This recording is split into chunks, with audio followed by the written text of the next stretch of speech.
یعنی ایک جو کلچر تھا، ایک جو طریقہ تھا نجاست کو دور کرنے کا، وہ کیا ہوتا تھا کہ لوگ جو ہیں وہ مٹی اور پتھر کے ڈیلوں سے کام لیا کرتے تھے. لیکن جو اوس اور خزرج کے لوگ تھے، ان کے ہاں نجاست دور کرنے کے لیے ڈھیلوں کے ساتھ جو ہے وہ پانی کا استعمال بھی جو ہے وہ ہوا کرتا تھا. نکاح اور وراثت کے معاملات میں ان کا معاملہ جو ہے وہ قریش مکہ کی طرح تھا، اور یہ اپنے اخلاق میں اس حوالے سے بہت جو ہے وہ پست تھے. سوتیلی ماؤں سے شادی جائز سمجھتے تھے، اور جو ان کی یعنی انہیریٹنس ہوا کرتی تھی، جو آبائی جائیدادیں ہوتی تھیں، اس میں یہ بیٹیوں کو جو ہے وہ کوئی حصہ جو ہے وہ قریش کے لوگوں کی طرح جو ہے وہ نہیں دیا کرتے تھے. اسلام سے پہلے اگر آپ اوس اور خزرج کا مذہب دیکھیں تو یہ بھی باقی عرب کی طرح جو ہے وہ بت پرست تھے.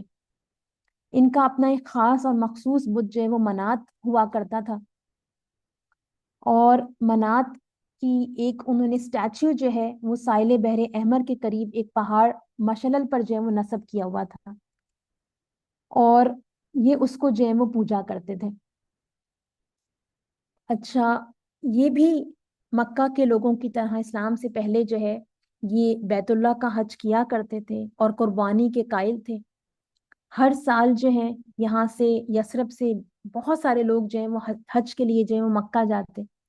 ان کا حج کا طریقہ یہ تھا کہ پہلے یہ جبل مشل، جہاں ان کا منات کا بڑا بت ہوا کرتا تھا، پہلے یہ وہاں جاتے، وہاں منات کے سامنے نماز پڑھتے، پھر یہ مکہ کے لیے نکلتے حج کرنے کے لیے. مینا کی گھاٹی کے قریب یہ قیام کرتے، صفا اور مروہ کا طواف کرتے، اور حج کی دوسری رسومات کو ادا کر کے پھر جبل مشل پر جا کر منات کے سامنے جو ہے وہ اپنے سر منواتے اور قربانی کیا کرتے تھے. تو یعنی ان کی حج کا آغاز کہاں سے ہوتا تھا؟ اپنے بت منات کے پاس، یعنی اس کی زیارت سے، اور حج کا اختتام بھی اس کی زیارت سے. حج کے ایام میں یہ ہتھیار نہیں اٹھاتے تھے، اشر حرم کی دل سے عزت کرتے تھے. ان میں نماز کی بھی ایک بگڑی ہوئی صورت موجود تھی، جھاڑ پھونک پر یہ بہت زیادہ یقین رکھتے تھے، اور کئی لوگ سانپ بچھو وغیرہ کے کاٹے کا علاج جو ہے وہ جھاڑ پھونک کے ذریعے کیا کرتے تھے. ان کی اخلاقی حالت اگر ہم دیکھیں تو قریش مکہ اور عرب کے دوسرے قبائل کی نسبت قدرے بہتر تھی.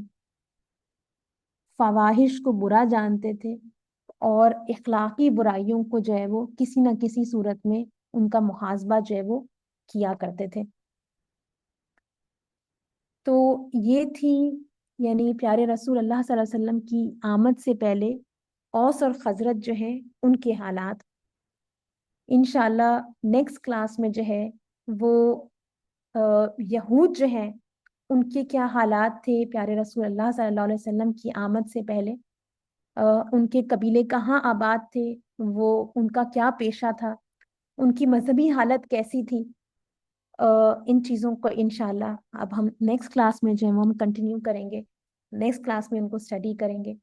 آج کے لیے اتنا ہی. وآخر دعوانا ان الحمد للہ رب العالمین. سبحانک اللہم و بحمدک، اشہد ان لا الہ الا انت، استغفرک و اتوب الیک. السلام علیکم ورحمۃ اللہ وبرکاتہ.